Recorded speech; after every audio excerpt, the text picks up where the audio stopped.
On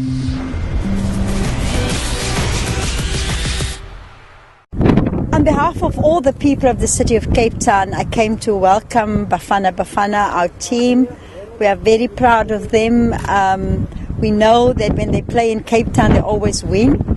So we look forward to them keeping the cup in South Africa. From our side, I will make a call on all Cape Townians and in fact in the rest of the country. Let's make Fridays a Bafana Day where we all wear our yellow jerseys for the team. Let's get that World Cup fever back. And from the city of Cape Town, we will do whatever is necessary to make the team comfortable. And we're also happy to welcome all the other African teams that is going to participate in the tournament. You know, there was this perception that Cape Town is not a football city, but we've proven it wrong now 3 times in a row. That the last time Bafana played, we were almost able to get about 30,000 people to come out. We're working very hard, especially working very hard to bring up our young people to come and see the matches because these are the role models for them. So I'm very confident that we're going to have a very successful tournament. Well, we certainly would like to see Bafana play more in the city of Cape Town, and we will be working with SAFA, especially on the development side also, because, you know, we need to grow the team of Bafana Bafana. And what will be the role of the city of Cape Town? We can talk about that to Bafana and see what role we can play in getting young people involved in soccer. Yeah, look, I think the preparations have gone very, very well this week. You know, we've had some very good training sessions under our belt. The players have arrived safely, of course. You know, I'm talking about the replacements.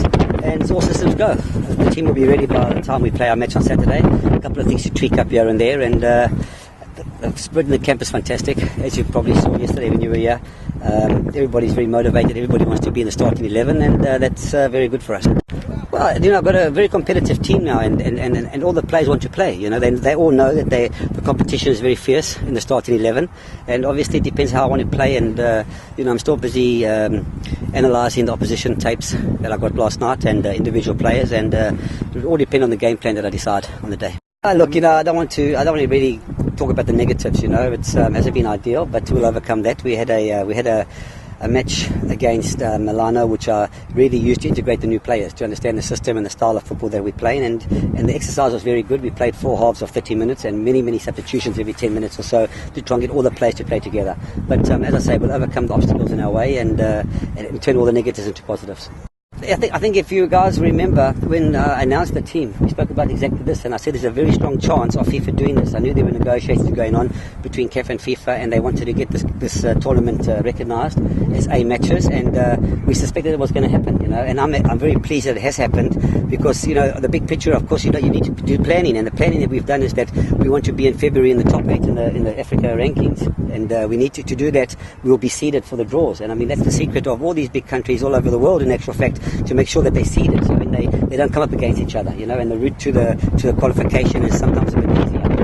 Games are tough, but you know, this is the whole objective, is to make sure we're in a seeded group, and you know, we miss out on certain teams. If you can imagine, if South Africa, Ghana, Nigeria, whoever else, the top teams are not all seeded, we don't play against each other. Yes, I'm very pleased that this is the situation. It's also gives to some of the new players. I think we've got 5 new players here who haven't got caps before, and they're going to get their caps now, so I'm also pleased about that. So yes, it's all very good.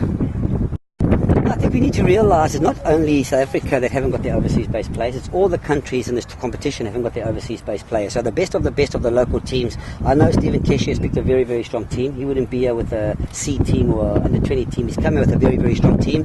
And Ghana as well. I mean, Ghana got 8 players from Mozambique. So all the teams have got their strongest teams available. And we're no different. We try to pick our strongest team that's available without the overseas-based players. Of course, we're a little bit restricted. We haven't got the London Pirates players where other clubs had all their clubs to pick from. But having said that, yes, it's going to be a tough competition. We are hosting it, and I've made it very clear that we want to do well in this competition, and we want to make sure that we try and go all the way. We're not being arrogant and saying we're going to go win the cup, but what we are saying is we're going to be a very competitive team, and I think we can go all the way. It's up to the players now to go out there and perform on the day and get the goals that we need, and as I say, they're very hungry, and it looks all very good at the moment, but there are going to be tough games. I mean, our group is not an easy group. Mali, Mozambique and Nigeria is not an easy group. As much as we want to win the competition, so do 15 other teams want to win the competition.